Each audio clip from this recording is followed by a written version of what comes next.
Okay, so today we focus on forms as a strong, let's say, method for adding interaction to our applications. Okay, the last week with Francesca, you already built together this application that I just copied and pasted in this week's material, where you already designed some interface, and you did also some implementation for some of the functionalities, in particular the vote functionality and the deletion or erasing of an answer. Okay, these were relatively easy to implement because they didn't need any parameter, any other information. When you click on the button, that's it. That's all the information that you need. Okay, the action is voting or deleting, and the answer to be voted or to be deleted is already there. We know the ID, so we already have all the information. There are two other actions that we want to implement here, which is adding or editing an action. Okay, so I would just modify by adding this green button here, saying, okay, I want to add another answer. Okay, you can put it in different places, but the idea could be, okay, we have one last row in which you have the actions at the table level. Right now, these edit and add buttons don't do anything. Basically, what I would like to happen is when I click on the plus, it will open a form in which I can insert some data concerning the new answer, and then that can be added to the list. Okay? And this will be the first step, and then a bit more complex would be the implementation of the editing. Editing is something like where you open a form which is not empty to start with, but is pre-filled with the data of the current answer, and you can edit that and save it. Then we can decide whether to do, when you activate the edit, does this actually fields in this row become editable, or are you opening a separate form on another screen and then return back? Well, that's just implementation or interaction details, but the logic of the data is the same. Okay, so right now we have a screen with some functionality. Some is directly implemented, and some requires longer interaction, opening a form and processing the data that the user submitted from the form. Okay, we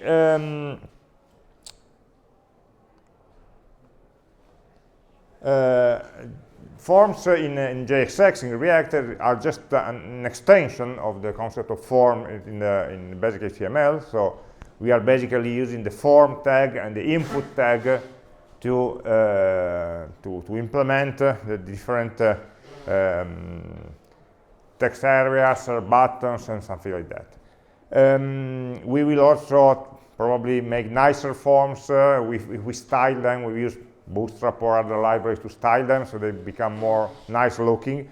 But from the point of view of the data management of the data flow, working with forms in HTML is a bit strange, because different input elements.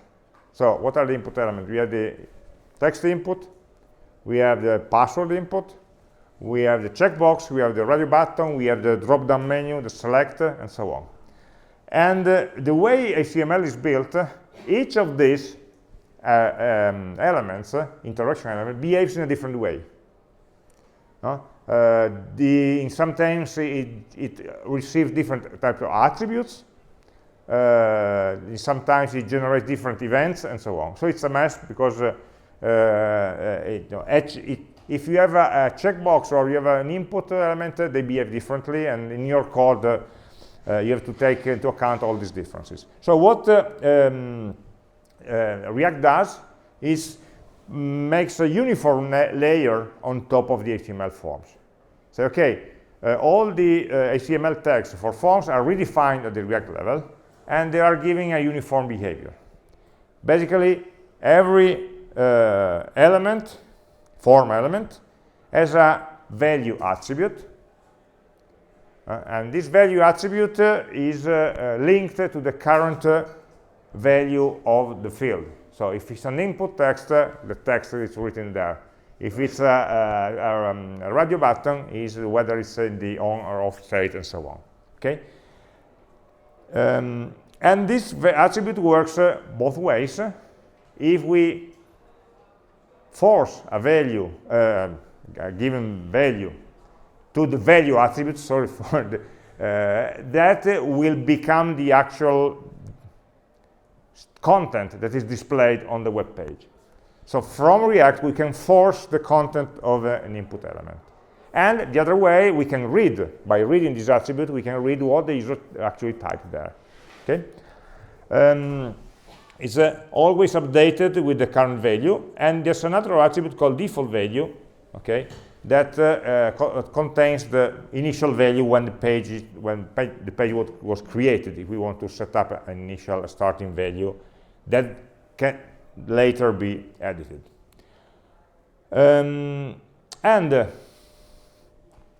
So these are static values. Okay, a value attribute has a given value. Okay, I wrote hello in my text field, and this is the value of this attribute. What happens when the user interacts with the form? Okay, every time something is changed by the user in the form, an event called onChange is generated. Okay, we saw events last week. It was, for example, the onClick event for the button. It was something that we were attaching an event handler to. And here we can attach an event handler to the onChange event, and so we can process every edit action that the user does inside the form content.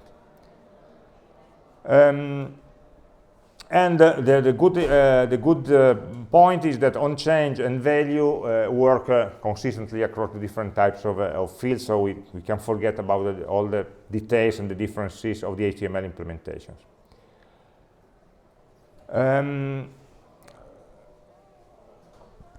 Last point is when you have an event generated, for example, the onChange event, the callback function that receives this event, that will be called, receives an argument. Okay, in the code that we just did by comparison, we had you know, the upvote or delete answer. Remember, they were implemented last week. That are callbacks. These are just normal callbacks, but they are run. Let's go down into the action buttons on the onClick event. OnClick in this case was defined as an arrow function, and we didn't pick any argument. We didn't need any argument for this callback function. Okay, so that's empty. Actually, an event handler has one argument. React passes one argument, which is an event object, an object of type event, where we can that we can use to read or get information about the source of that event. Okay. In this case, we don't need anything because we can extract the ID that we need from the component itself. So the component knows which row has been rendered, and so we can embed this value inside the callback value, and that will be propagated up to the component that manages the state. More in general, the argument of the event contains one attribute called target. So event.target is actually the source of the event. It's a strange naming because it's called target, but it's actually the element that generated the event in the first place. So actually, in practice, if we have event.target, it would refer to this button object. So dynamically, we can also, if we have an event handler, this event handler can also discover if it's a click, which is the element I was clicked on. Okay, by analyzing the event.target attribute, if we need it. This is useful if we share the same event handler for many different items in the page that have the same behavior. Otherwise, we can just do what you did last week, which is that we have some external information that knows and passes this information without relying on the actual component itself. Okay. I don't want to go into details about the different events that can be generated in React. We see that there's a lot of them, okay, and they are all dealt in a uniform way. The ones that we are more interested here are the on-change here, and on-click. We already saw that, and there are hundreds of different events that you can use to capture any aspect of the user interaction, basically. You see that all of them in this page are events basically generated by the user in the different parts, with the keyboard, with the mouse, with the pointer and so on, with touch screen and so on, and some of them would be also generated by the network, for example, loading an image or something like that. But for now we focus on forms, okay? Just remember, an event handler is a function that processes some action that the user did. It's a function, normal function, or an arrow function, as you prefer. We just must be careful that when we define an event handler, so we just define an attribute of type onClick equal or onChange equal, that what we specify should be the reference to this function. For example, these two are wrong ways of using this function as an handler of this kind of event. In the second case, we are just giving a string value to the attribute, so it's not a function. In the second case, we are calling this function and then specifying that the actual handler is the return value of the function itself, which is not what we want. We want to specify the name of the function so that it will be stored by the event handler and the function will be called when the event happens. Otherwise, here we are calling the function when we render the page, not when the user clicks. Okay? So always be careful not to call the handler too soon. And if you have some arguments, or if you don't want to define a function for that, you can just use an arrow function there. Maybe it's more explicit that, okay, we are creating a function here and we are passing the reference to this function. And also, especially if this function needs some arguments, then you must have a call there, but this call will be the body of the event handler, and the event handler itself will be called later on. Okay, so we are making a closure on this. So basically, most of our code will be like this: onClick equal to arrow function that does something. That at the time where the event is triggered will do something. Or you see that the first block here and the third, the 1, 2, 3, 4, number 4 are actually the same thing. So in both cases, we are calling a function which is coming from my parent component, props.handler function. In this case, it's just a reference to this function, and in the other case here, I have a new function which just calls prop.handler. So I'm an extra layer, but actually the effect is the same. Okay, just be careful to avoid the calling the function instead of specifying the function that must be called. Okay, so what are we doing? We want to, let's go back to our example here, to implement the the plus. Okay, so imagine that when I click on plus, a form will open maybe here in the bottom. Okay. Okay, that's easy. Let's make it simple for once. So it means that this page has actually two variants. One is the current form, where we display the list of answers, and one is the form that we want to implement when we click on the plus button. That would be a version with an extra form below. So when we render the page itself must know whether it's currently displaying or allow me to add a new answer. And the render will be different. And clicking on the plus button will switch from one mode to another. Okay, we have one part of the page that will appear or disappear. Another part or another component of the page that will appear or disappear. Okay? So, for doing that, we could, for example, introduce in the component here was answers display that generates answers table. And this answers table contains, this is what I added here, the button, the plus button here. Sorry, let's make it a bit larger, but not too much. Okay. Okay, so I added this plus button. When I click on this plus button, I want the rendering of the page to also contain another component.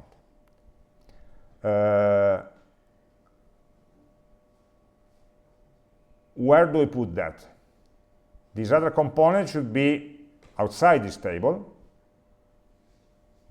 Okay? So we could have something like another form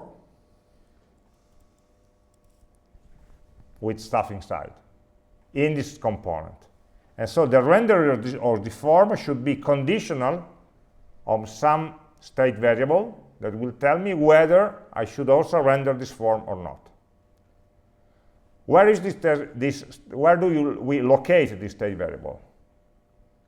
We call it maybe mode. What is the mode of display of this page? Display or add, for example.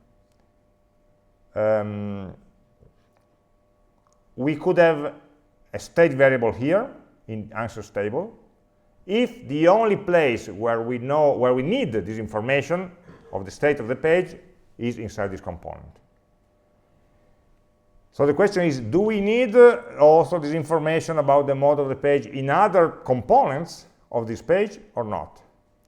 If we need it also elsewhere, we should lift the state up to a further component that decides the state of the page. Actually, since we also referred of the state of the page and not the state of the table, I would probably put this mode into the component which is rendering the whole page. And then we pass down this information to whoever needs it. So, just in case we need it somewhere else. So we always have the question, okay, I need to customize some behavior in this component. This behavior will depend on a state variable. Is this state variable belonging to this component or belonging to a father of the component? That can be propagated also to other siblings in the hierarchy. Okay. Let's assume we want to do that at the answers display, so the top level component of the page. Okay, this means that we are adding a state variable that we can call mode,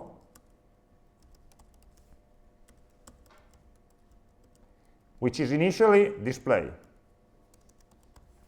Let's use a string, for example. Use state has not been defined yet.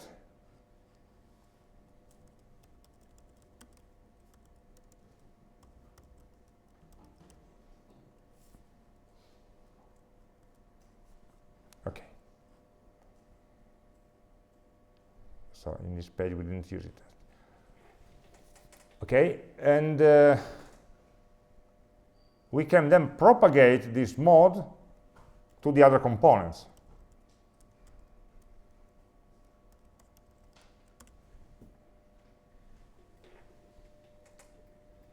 And down, so we are inside answers table, and this answers table generates a table and may also generate the form, for example. Okay, so we could do that, for example, with a conditional block, like saying, okay, if props dot mode equal to,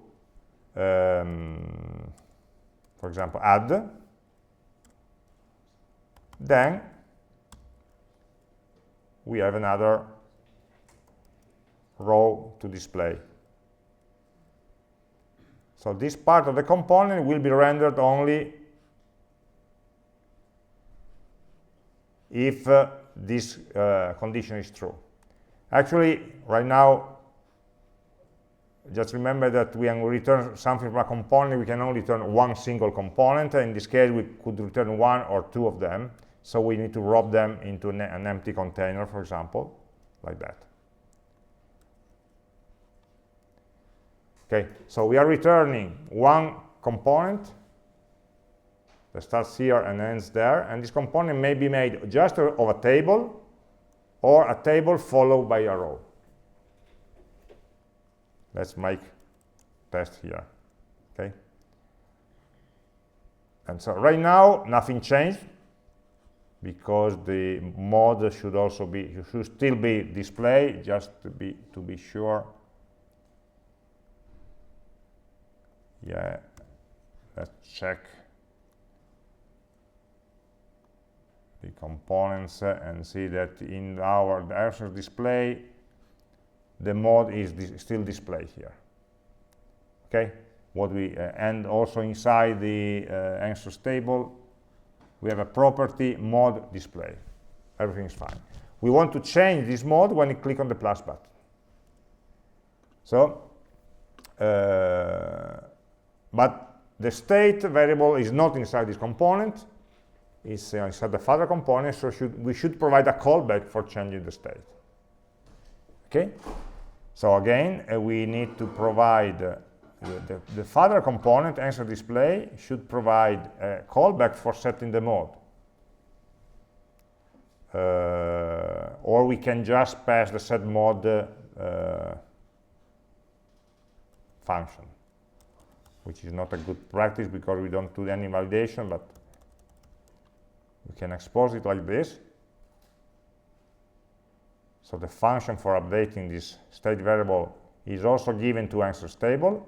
And answers table at this point, when you click on the plus button,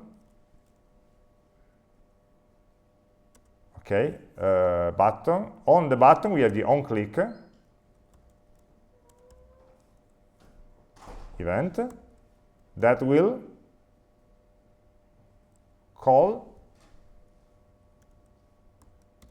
set a callback to call the props dot set mode to add. So the button, when I click on the button, I'm calling the set mode property, which is actually the set mode function for that state that lives in my father component. So if I click on this button now, okay, I have some text that appears here. Sorry, it's a bit out of the... Okay, probably there's some layout issue here with the component. Yet, was cut. Okay. Right now, when I click on plus, this part of the page will appear. There's no way of getting rid of it right now, because we should have a possibility of closing the form. I don't need it anymore. Okay. This becomes a form instead of just a test, where I can type the new type of element, the new answer to be added. By the way, maybe it's better at this point to have a component for this. Instead of opening a form here inside the answers table, I can define a new component, function for example, add answer form, and instead of rendering a row, we render this component itself.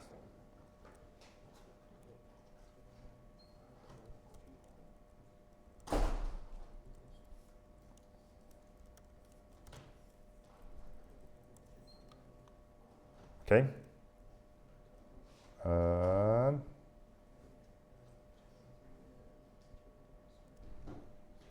And also slash, sorry. So we reload this page, we click here, and we are rendering the component. So now, today, we are going to play it inside this component. Okay? And there's a form. So we have just a bit of logic for making this component appear, and then we work inside the component itself with the form. So how do we implement the form?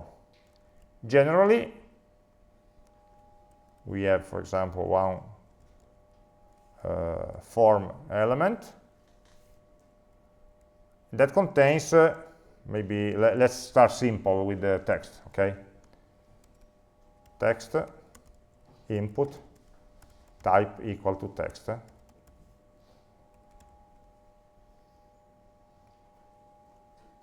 And that's it. Okay? Let's forget about the layout and this. Okay. Reload the page, open the form, and I can write something here. And the user can just type inside the form. What we are doing here is we are just letting the browser handle this, this text field, and React doesn't have any knowledge of what is in there right now. It's just an input element that works on its own. Okay. There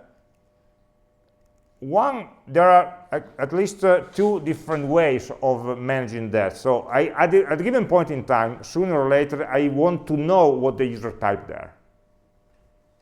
And also I want to validate it. Maybe I want to correct it. I want to check some characters that can be valid or not, and something like that. Okay? So there are two ways of doing that in React. One is called the controlled components, and the other called uncontrolled components. The control components have a bit more work for us, but also a bit more of control. Okay? Right now, this component that we just created is still uncontrolled. Let's see first the way of managing a form with a controlled component technique. The idea of a control component is that React not only displays or renders the component, the input form, but also controls the content at any time. And in the content of the content of the field is not decided by the user, but is decided with a state variable from the React code itself. So it means that inside the form, we have some state variable that knows, for example, the text to display in that form.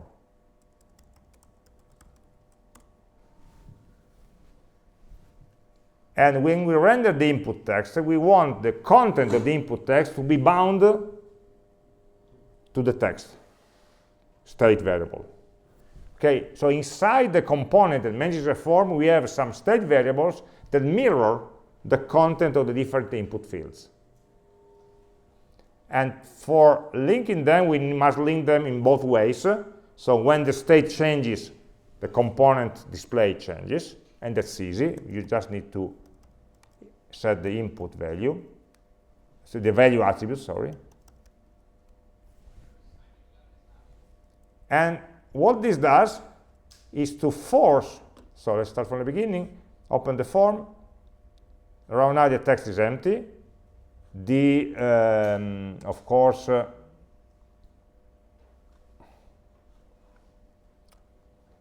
answer form as a state variable which is empty.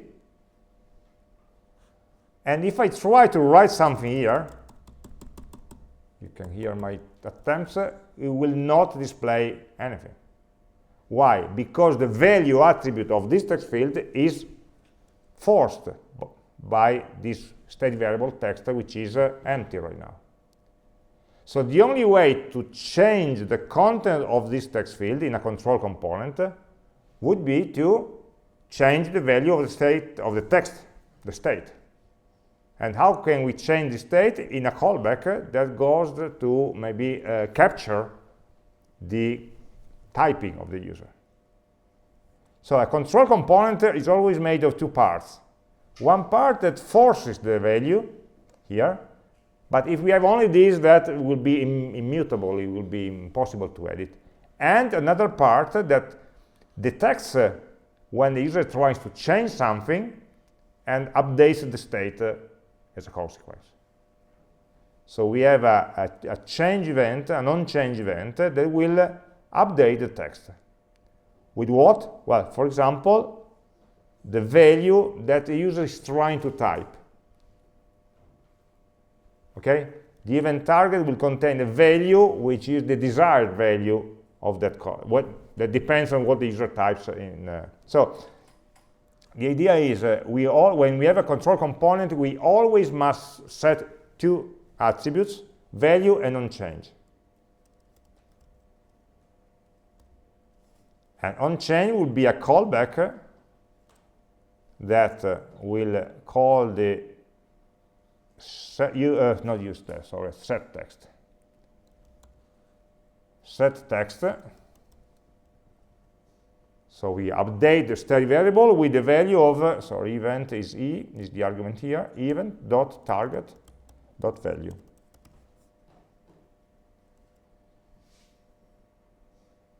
Okay, so value and onChange always go hand in hand. One is from React to the web page, and the other is from the web page to the React state.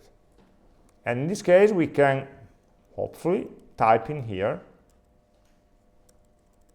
normally. But what we don't see is that actually when we type something here, let's go to the answer form component, have a look at this state variable here. Let's try to make it larger, but this state variable here is the text variable. If whenever I type something, you see that the state variable is updated. So what is happening is that we are not really typing into that text field. We are typing on the keyboard that will be, and this typing or action is detected, is processed by the reactor that will update a state variable. The state variable will cause the re-rendering of the component, and then in the new render, the value has been updated. Okay? This is what we have as a control form. Control, you see that in this case, we are just a very easy way of controlling. Everything the user types is okay. But if we wanted, we could filter or modify or sanitize or whatever the user is typing in real time. So for example, if I only want letters and not numbers to be typed in, I could just filter before calling set text. I could do some checks, and these checks don't satisfy me. I will not change the set variable. So I will prevent some kind of modifications. It will be strange for a user to not be able to type some characters or something like that. But we have the full control on that. If I want to force everything in capital letters, okay, we just have to convert it to upper string, the value. So even if the user is typing lowercase or uppercase, the value of the state variable will be the same. So in simple cases, we are just copying what the user types into the state variable. In some other cases, instead of just calling the set text like this, we maybe want to to have a more complex function that does some processing.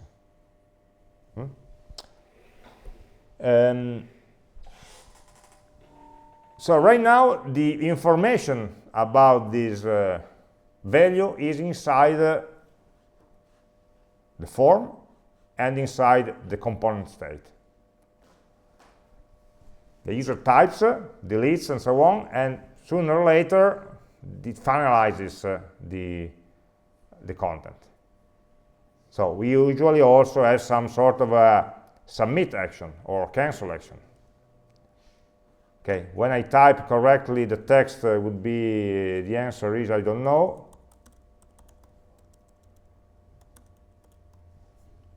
Okay, then I expect to have some submit button here, and this button would create a new answer for me. Okay, so the submit button is just another input element. Okay, so this is the example that we always have for control form components, value and onChange. And the next is we want to be able to submit the form.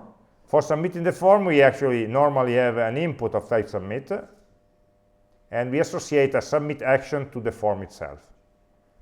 We could also do that with on-click on the submit button, but it's more explicit if we define the submit event on the form component, because there are many ways of submitting a form. For example, by clicking enter on the last field, it will automatically submit a form, not necessarily clicking on the button. So the onSubmit is a more high-level component. So what can this submission action do? So first we need to implement the submit button. So maybe on submit equal to, and let's decide what we do.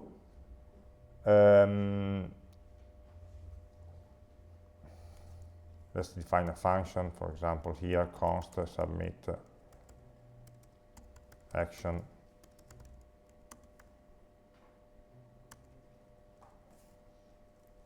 And let's write some implementation here.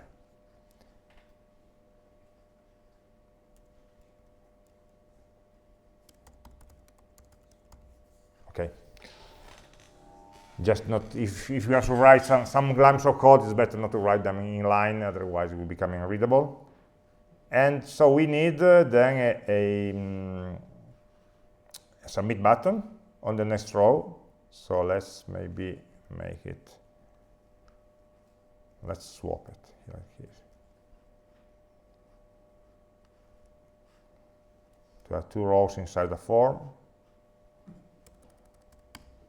Like this.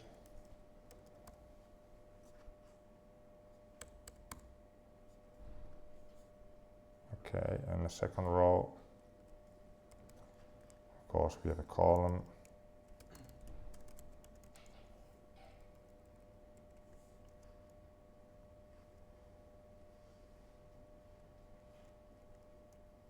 Sorry. Slash column. Again, then we learn some easier layouts for forms,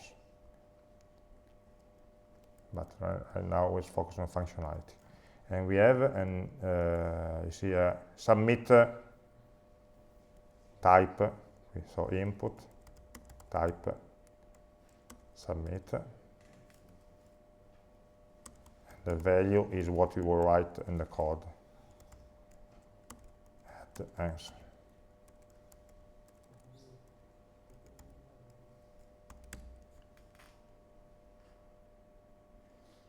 Okay.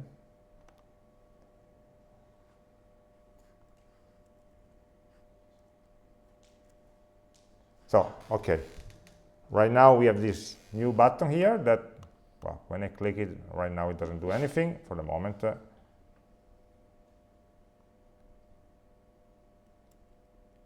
But we'll call this submit action component.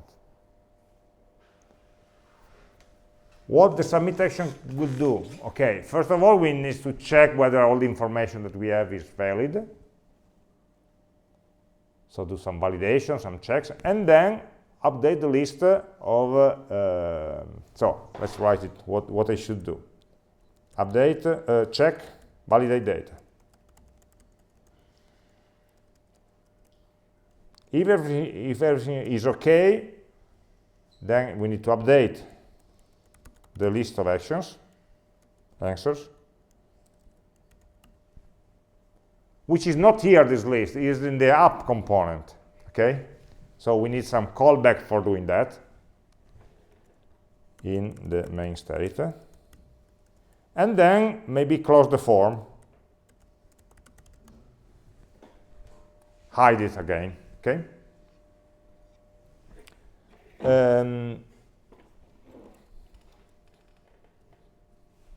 Plus, there is this event.prevent default action that we should also include to avoid the application to be reloaded. What I mean, if I click add answer, right now, our function is empty, right?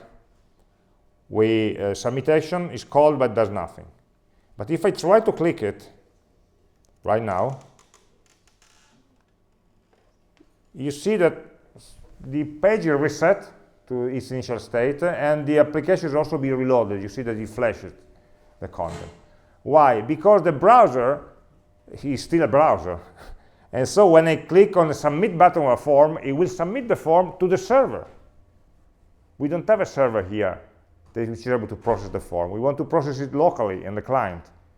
So we should tell the server, the browser, sorry, so please don't send it to the server.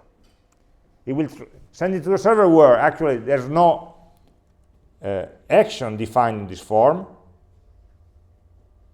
Normally a form component in HTML requires an action attribute with a URL of a server to which we want to send the data. There's no action here, so actually it will send the data to the page itself, which is not ready to receive it.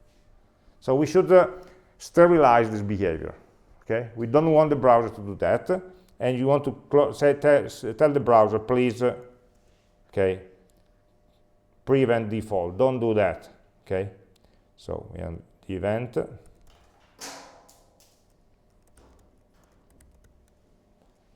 Prevent the default action. And so at the end of this callback, the browser will not do this. So if we try it again, it does nothing, but nothing for real. So our code does nothing, and also the browser does nothing. Okay. Validation of the data. Let's assume, okay, it's already checked. Update the list of the answer in the main state. How can we do that?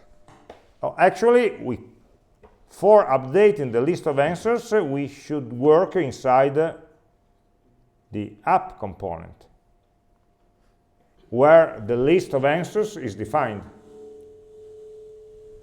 Okay, we remember we created last week a list of fake answers. We populated that with some push statements and so on, and that was it.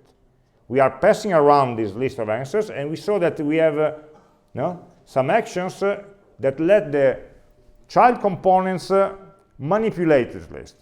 Vote up, upvote, delete, and so on. So right now we want to let the children component also to be able to add a new element to the list.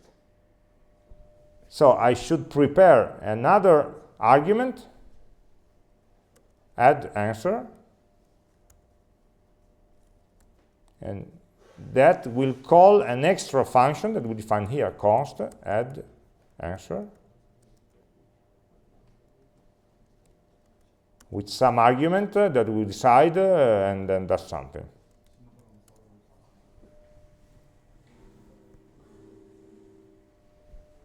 Typically, what you want here to receive an answer object, and then we add it to the list. And so here we called add answer, And this add answer property should go down until the form, and this function will be called when we submit the form. Right? So add answer is now in app. App calls answer display. Answer display calls answer table. But the answer table should also receive the add answer attribute as props.add answer. And then inside answers table, the add answer form should also receive this, because the add answer form is the one where we want to call this action. Add answer equal to add answer form. Props dot add answer.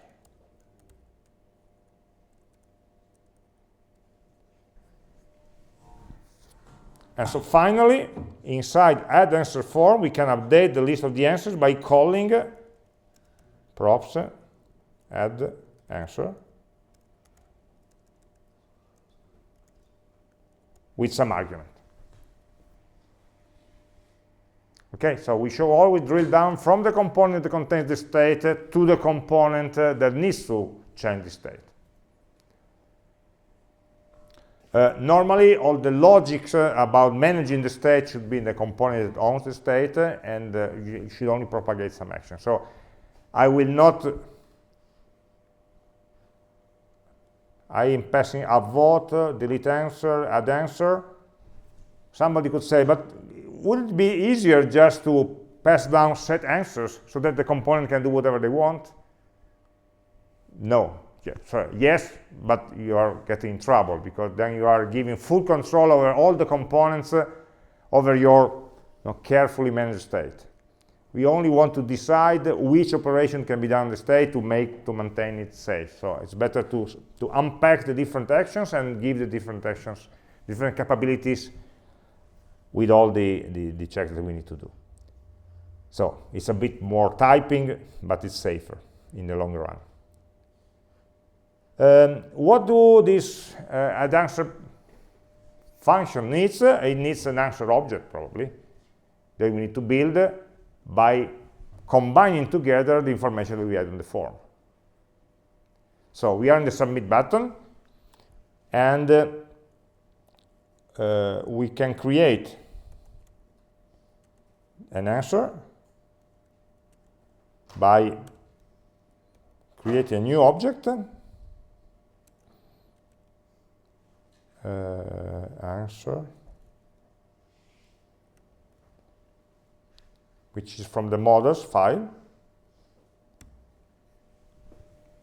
and we need to create a like we create normally, no? A new object with some fields. Right now we only have, but ID. Well, in this case, can the form know the ID to assign to a new answer? No. There's no way, okay? So then let's pass a null. The text, okay, this is where the only thing we have. Text is from here. Then the email and the user ID. Normally this information should be taken from the currently logged in user. Okay, so a user, when he submits a form, it hasn't get to typing their name. They typed in their name when they logged in, and then when they I cannot add an answer on the name of another person. It should be automatically on my name. Okay, so let's break it down like here, just to comment what we are doing. So, of course, this is fake. This is still fakes, but we are reasoning now. The ID must be assigned by whoever is managing the list.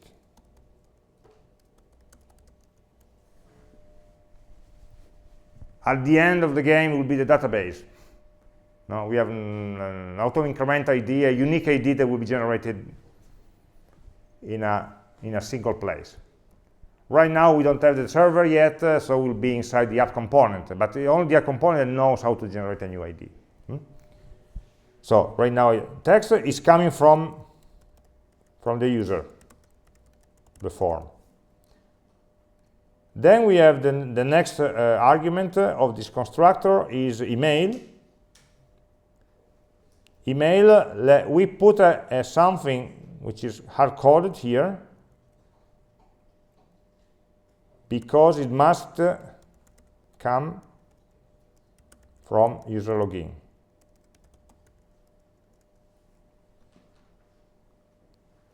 Okay, we will learn how to combine them. Then the next argument is username. No, sorry, text, email, user ID.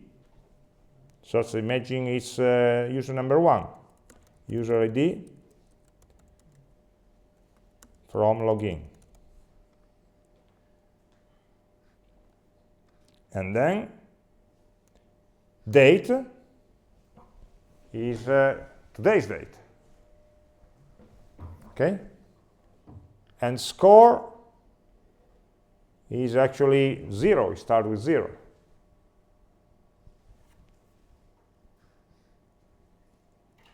So the date is today,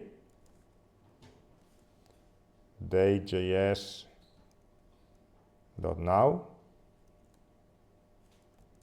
No, just like that.js should be enough, and then the last the date, and then the last one is sorry, the score 0.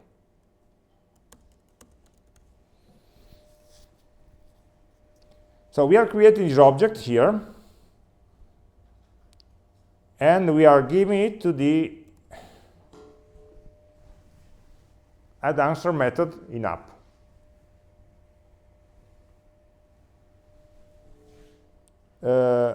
In next 5 minutes we'll discuss about whether this is a good location for creating this object. But for the moment, we have all the information we collect, we create the object, and then send to the app, and we are calling this method here, addAnswer. So addAnswer is a method that receives an answer object, and we'll add it to the list of answers. But remember, state variables are immutable, should be treated as immutable. So for adding a new answer to the list, we cannot do an answers.push answer. No. We did it before, just for creating these fake answers. But these are not state variables, are just local variables. When I create a state variable, the only modification to the state must always be through the setting function, with a new copy of it. Okay? So what we can do is only a set answers with a full list of answers that contains the old one plus the current one. So every time we have a state that contains a list, an array, we always should, at every state change, we should rebuild the whole state. Okay, we should never modify it. We have some slides at the end here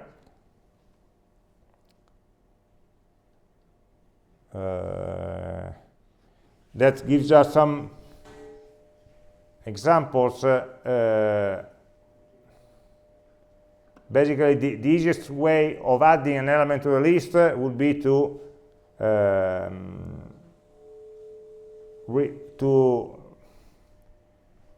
add a new use the destructuring operator to add the item at the beginning or at the end of the current list. So what we could do here is set answers of a new list containing the old answers spread and the new answer.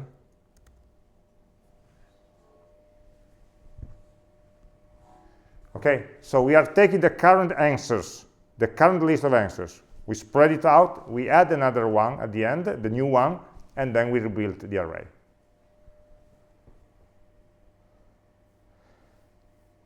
This works, but we are in a case where the new state is computed as a function of the previous state. The new answers state is depending on the current value of the answers.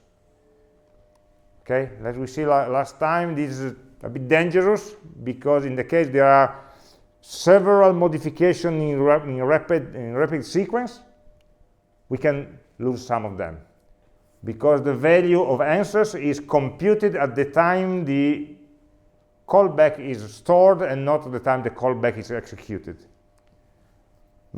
So that's made us learn the rule that every time I'm modifying a state variable of any kind, just a number or a list, if the new value depends on the old value, always do the modification in a callback. So instead of relying on this value, we'll put a callback here where we have the old answers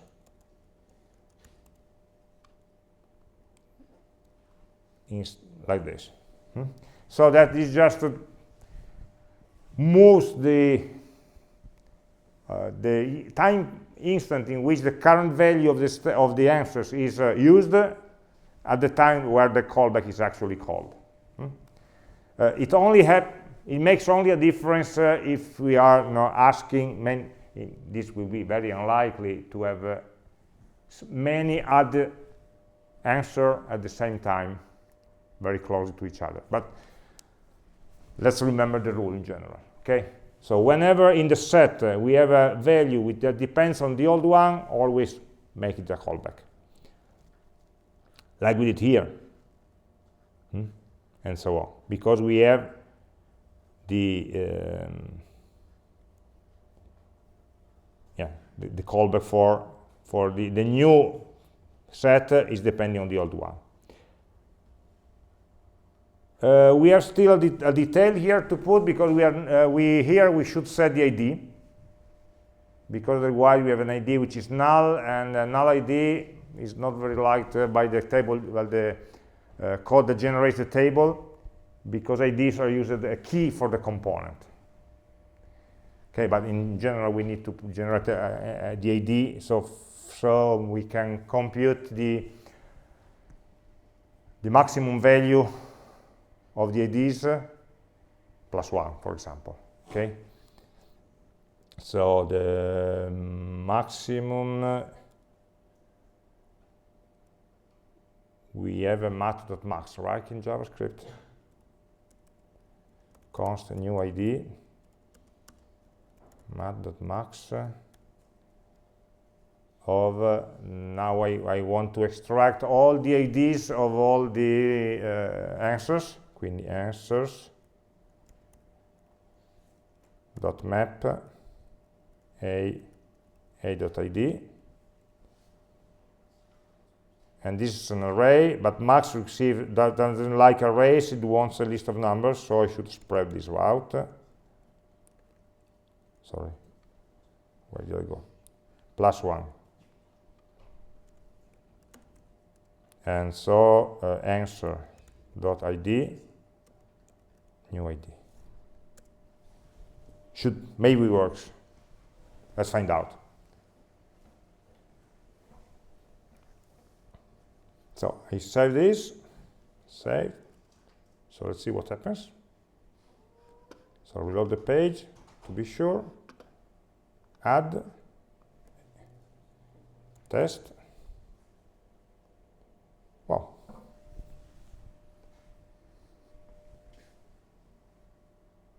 So what is happening is that when I click on this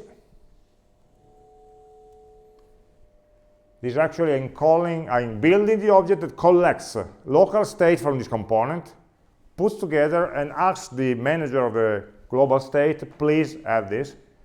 And of course, the modification of these set answers will trigger a lot of re-rendering, because of course the answers is passed in answer display, so answer display is re-rendered, and so on and so forth. And so the whole table is re-rendered. And so on. If we want to check, we can also see that the answers table, we have rows with key equal to 10, 11, 12, 13. So we actually are incrementing the keys that are coming from the IDs. So also the computation of the IDs was correct.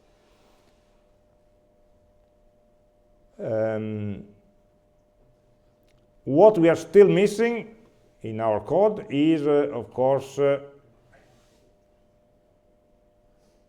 the closing of the form, because you see that the form is still there, and you could click on submit many times. For closing the form, what we should do is actually to modify the state of the display page. When we clicked on the green button, the state became add, and now we must restore the state as a display. So the add answer form component should set the set mode to display. The only issue that set mode is not a function in this component, because mode is a variable of another one, and so okay. Let's hope that somebody gives us this information. Prop the set mode, submit action is called, add answer form is called here, and so we need to also have a copy of set mode,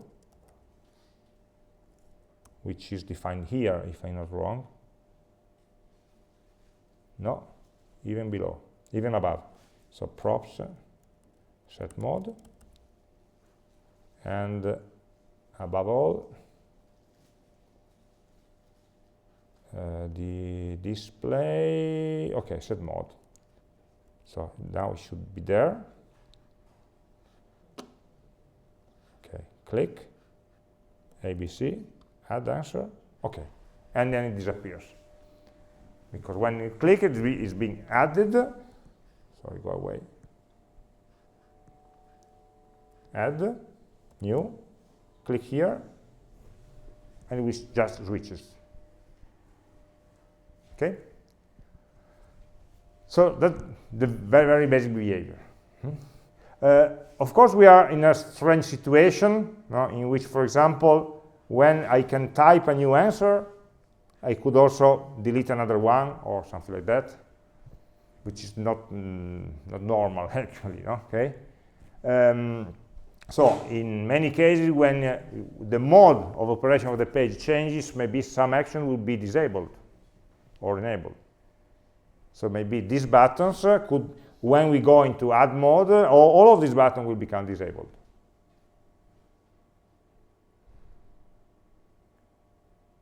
So that we cannot do anything else until this form is open, while this form is open, and when it will close, then we re-enable everything else.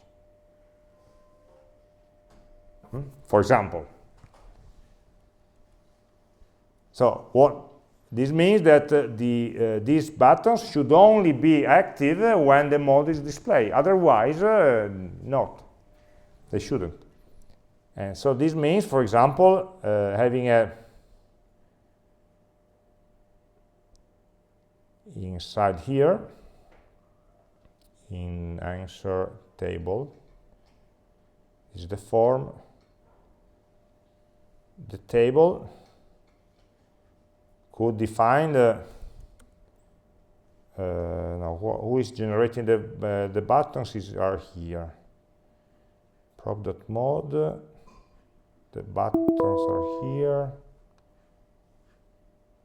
Go away. So all this answer row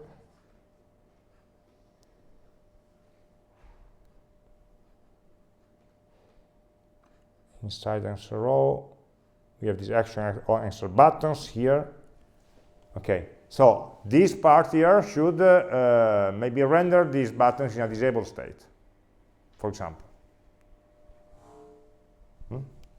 And how to do that, for example, is to rely on a computed value. So the mode is received by answer table. We can say, okay, enable buttons,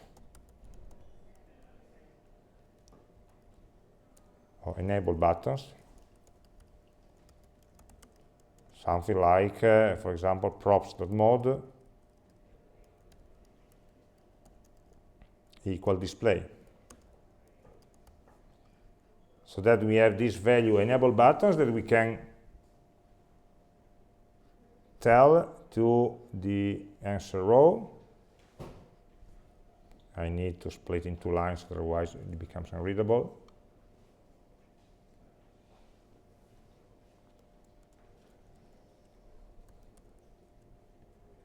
And so that answer row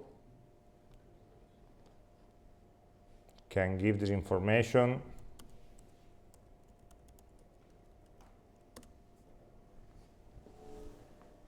to its child, answer action buttons, and at this point this button could be disabled if props, not props enable button, not props dot enable buttons. Let's try with these two.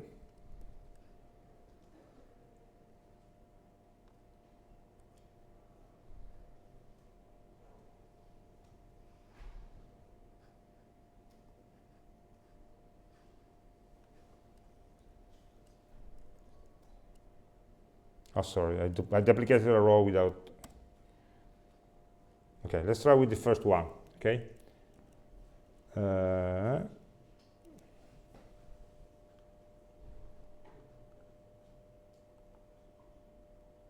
No, it's not working anymore.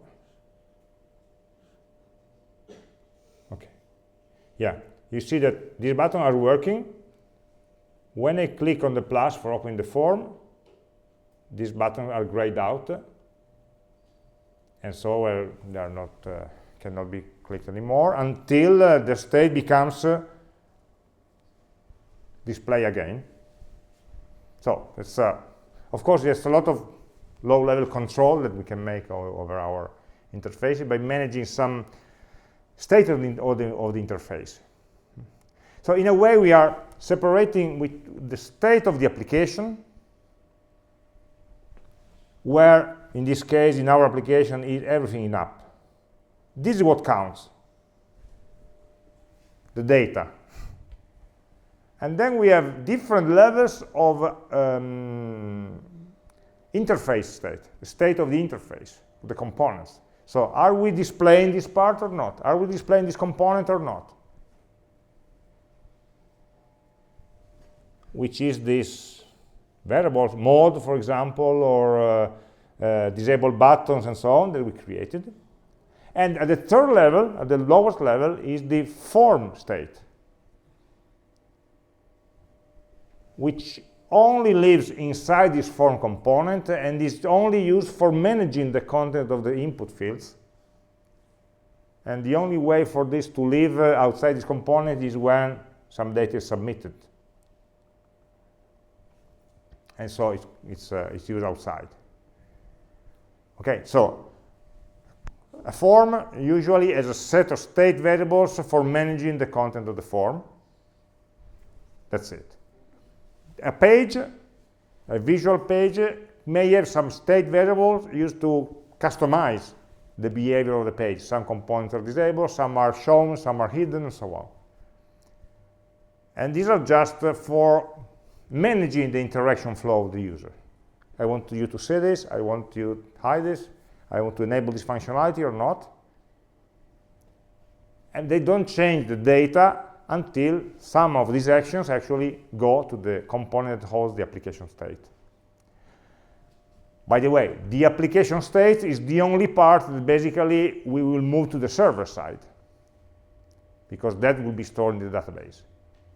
Everything else is just the front-end state, how to manage the interface, the windows, the forms, the buttons, and so on, at different levels. Okay? Last point before maybe we make a small break is this code here that we wrote is working. I don't know why today I'm not writing too many bugs, but I'm lucky today. We are making a lot of choices here. Okay, we are setting the score to 0. Is this the right place to set the score to 0? Is this the right place where I must know who is the currently logged in user? Because, you know, I could also cheat here. I start with a high score instead of 0 when I create a component. So we know that the new answer should start with a 0 score. Who is setting this 0? Well, I think that the fact that a new answer starts with 0 score is a business rule, is a logic rule of our application. And so the enforcement of a business rule should be as close as possible to the component, to the portion which is responsible for the data. I should not, we are moving this to a client-server operation. Does the server just trust the score of an answer that has been created by the client? No, shouldn't.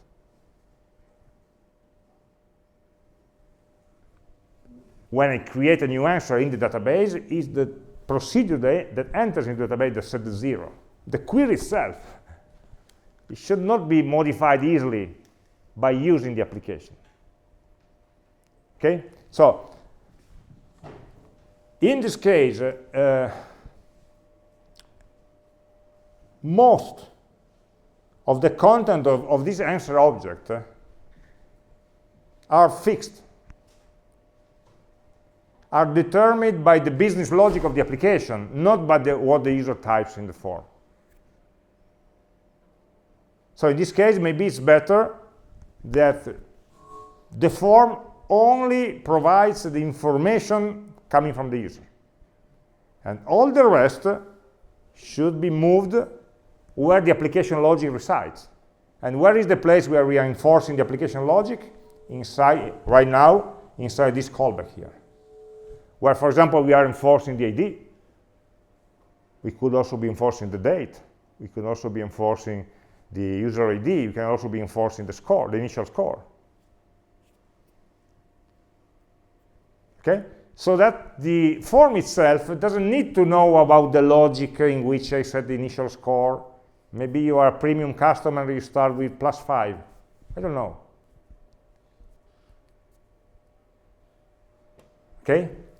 So it works both ways, but from the point of view of the responsibility of setting the default values, I would put this responsibility to the app component and not to a small and ugly form component.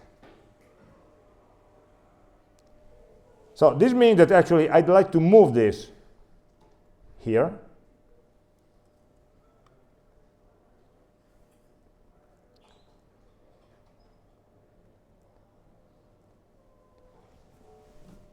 And of course, in creating that, I have everything except the text.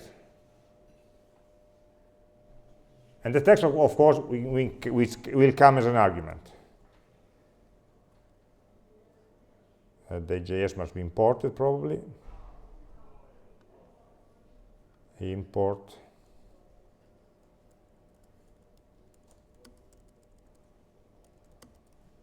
day.js. And at this point, this new ID could also be computed there. And instead of null, we can just put the new ID here. So we avoid one step. And it'll be answer like that.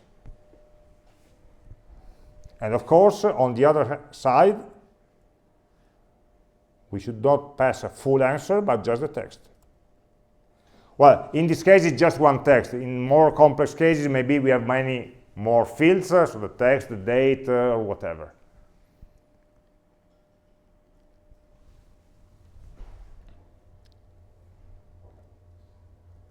So let's just check if it's still working. Yeah, sorry, 110 came out, unexpected. Okay, so now I need to, like that. Okay, so it's not much code. It's basically thinking about where to put the state and where to propagate the event handlers and so on.